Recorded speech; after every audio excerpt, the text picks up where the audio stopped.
Hey, what's up, guys? I want to do an account update for you. Having kind of a crappy day here, to be honest.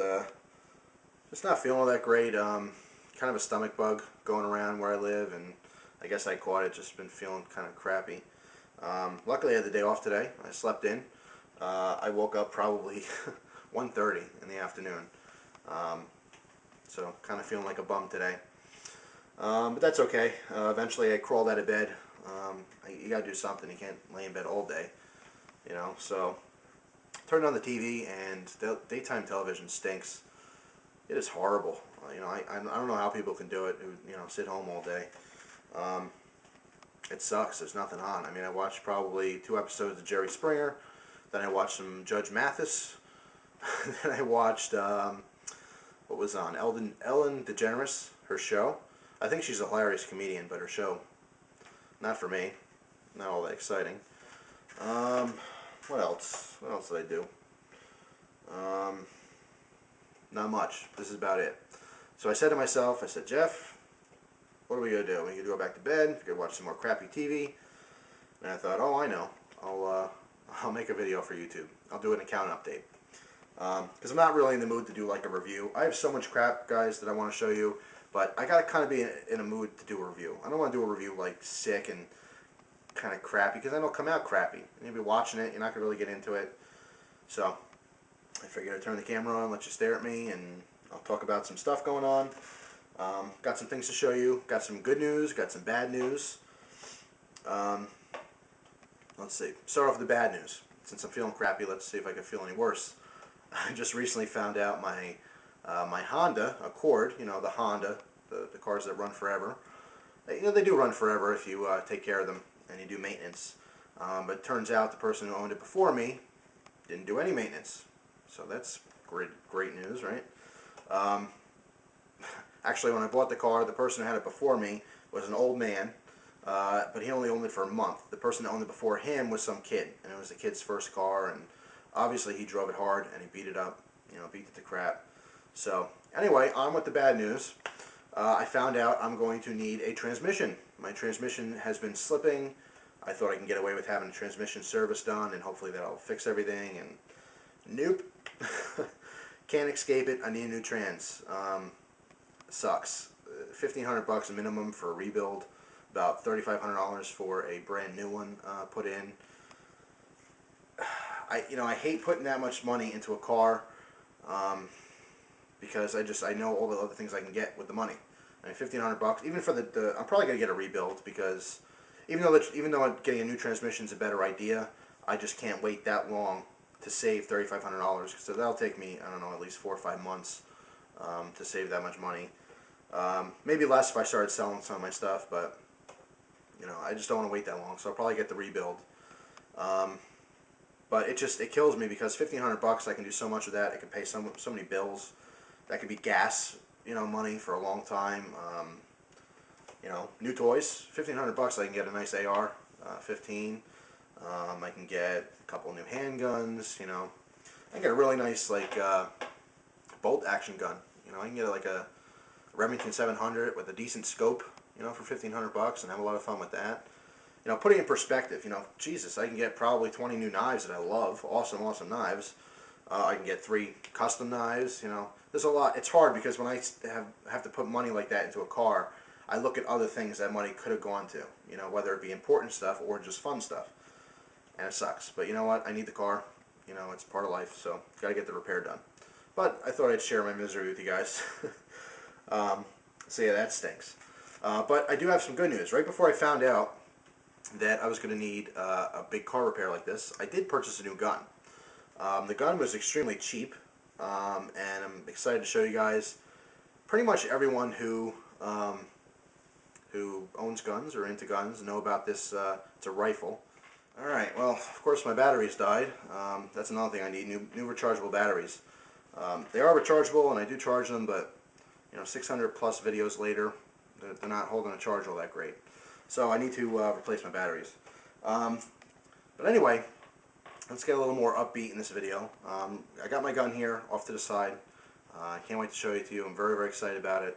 But first I want to tell you something. I mentioned to someone that I would talk about this in a video. I was actually going to wait until I did the review of this knife, but I don't know when I'm going to review it, so I figured I would just mention it now. If you remember my Spyderco Smallfly trainer, I showed this in one of my other videos that I got. Got this in a trade. I love the knife. It's awesome. I can't wait to do a review on it. But I had this person contacted me about a week ago or so, and they didn't know I had one because they didn't see that video, and they wanted to know if I wanted to buy it. And I politely said, thanks, but no thanks. I already have one. Just pick one up. But then I thought, well, why don't I just mention it in a video in case someone else is looking for one? So that's what I'm going to do. This person has one for sale. It's literally the exact same knife as you see right here. As far as I know, trainer balisongs are legal everywhere. But do double check your local laws. I can see it being a problem in some areas. They might think it's a knife and still take it away. They might say it's an impact weapon. Who knows? People are weird. So check your laws, but for the most part I think it's illegal everywhere. But he has the exact same knife for sale right now. He's asking $125 shipped. It's $5 shipping. $120 is the asking price. He wants to keep the sale in the U.S. if he possibly can, but if there's an international person who is interested in it, for a little more money for shipping, maybe he can sell it to you. You got to work that out with him. But he accepts PayPal, and I just want to give you my his information here. So in case you're interested in buying one, you can contact him. His screen name here is Gear Reviews for You. It's Gear, G-E-A-R, Reviews, R-E-V-I-E-W-S, then the number 4, and then Y-O-U. Okay, so Gear Reviews, the number 4, U. And I'll put a link to his page on the sidebar here. You can contact him if you if you want a small fly, and $125 ship sounds good to you. So I told him I mentioned that. Now on to the gun. I know I've kept you in suspense, but nothing like Guar and his suspenseful gun purchase. What the hell, let me just show it to you. I picked up a Mosin Nagant, a 9130. Guys, I love this gun. I bought this online. It's my first actual online gun purchase, so I'll tell you all about that in another video. I'll have more videos on this, obviously shooting it and talking about it. But I just want to show it to you real quick. My experience with online gun purchasing was very smooth. It was very easy. It was cheap. These guns are cheap in general. I mean, if you don't know about these, look them up. 9130 Mosin Nagant. It's a military surplus gun. You can pick them up for $100 all day long. In fact, where I got this one, I'll have more information in the near future. But where I picked this one up, they have the round receiver models. And this one happens to be a hexagonal receiver. I'll just explain that real quick. Originally, these were made with this design. The receiver here has a hexagonal design to it. Okay, and when wartime hit and they started pumping out thousands and thousands of these, they wanted to make it a little easier to manufacture so they can make more of them, obviously for the war efforts. So they went to a round receiver. And then from what I understand, the hexagonal versions of this gun were made a little bit better because of the fact that they were made slower and a little bit more attention to detail was done. So the quality is just a tiny bit better, again, from what I understand, as opposed to the round receiver versions that were pumped out left and right during the war. Let me show you the gun is empty. Bolt action. Has a 5-round internal magazine here. If I can open it one-handed. There we go. Base plate drops down so you can unload it if you needed to, but I'm just opening it here so I can show you that it is completely empty. I do practice safe gun handling. Just awesome gun. I can't wait to shoot it. It's going to be a heck of a lot of fun to shoot. It's a massive gun. I don't even know if I can... Let me show you it from one end to the other. Got a steel butt plate on there. It's a long gun, and of course once you throw the bayonet on there... Whoop, sorry. Didn't mean to poke you there. It's a massive gun. I don't know what the length of this is, but it's easily, I don't know, 4 feet, maybe 4.5 feet. It's a long gun, and it's a heavy gun. They do. I said do. I know I get some immature comments about that.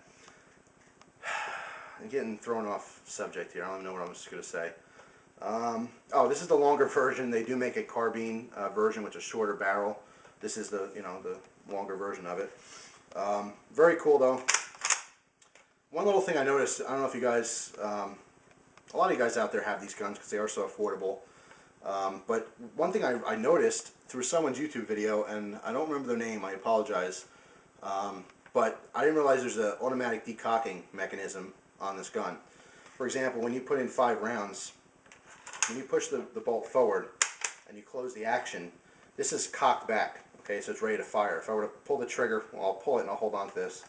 This whole thing rides forward, okay, and that's where your striking pin is, and it obviously, fires the round off. What I didn't know until I saw this person's video is that you can close the action, click it once. Instead of bringing it all the way down, just click it once, okay, to the right, and then when you pull the trigger, it decocks it, okay, so that now the action is closed, but it's not cocked back. So you can actually load your 5-round magazine. You can have 5 rounds in there and then put 1 in the chamber, and then have it so that it's safe, so that when you pull the trigger, nothing's going to happen. In order to fire the weapon, you have to cock this back, okay, then you can fire it. So that's an interesting little tidbit on the Mosin Nagants. Thought that was fascinating. So anyway, this gun came packed in cosmoline. It's a pain in the butt to get it off, but I'm glad they do that. It's obviously so it doesn't rust.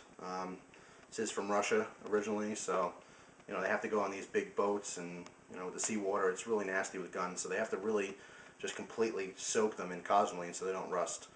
So that's a bit of a pain in the butt to get off, but once you do, you get a great firearm for around $100, which you can't beat. As far as the round that this gun shoots, if you're not familiar with it, it is a 7.62 by 54R. R refers to the rimmed. It's a rimmed cartridge. So yeah, obviously you have a rim on the back that sticks out. Just to give you an idea how big this is, here's a 7.62 by 39 on your left. Okay, so here's the AK-47 round, and then here's the Mosin Nagant round.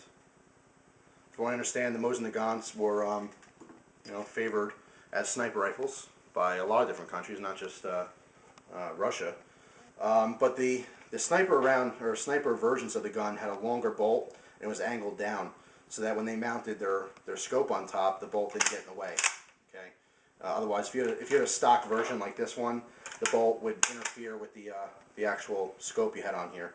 So if you pick this up and you see that your model has a kind of an odd shaped, longer, bent down bolt on it, then you had the one of the sniper versions.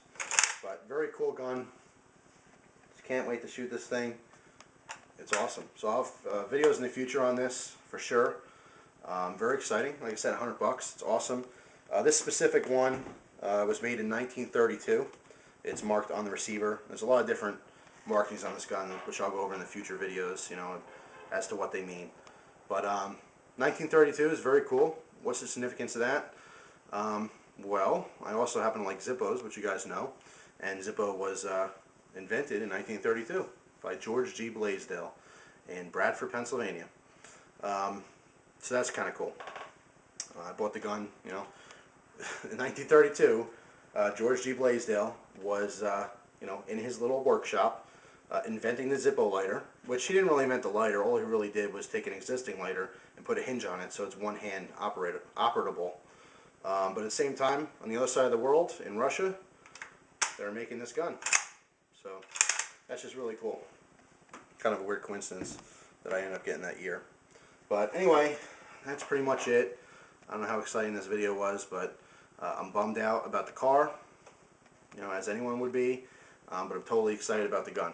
So I guess they even themselves out.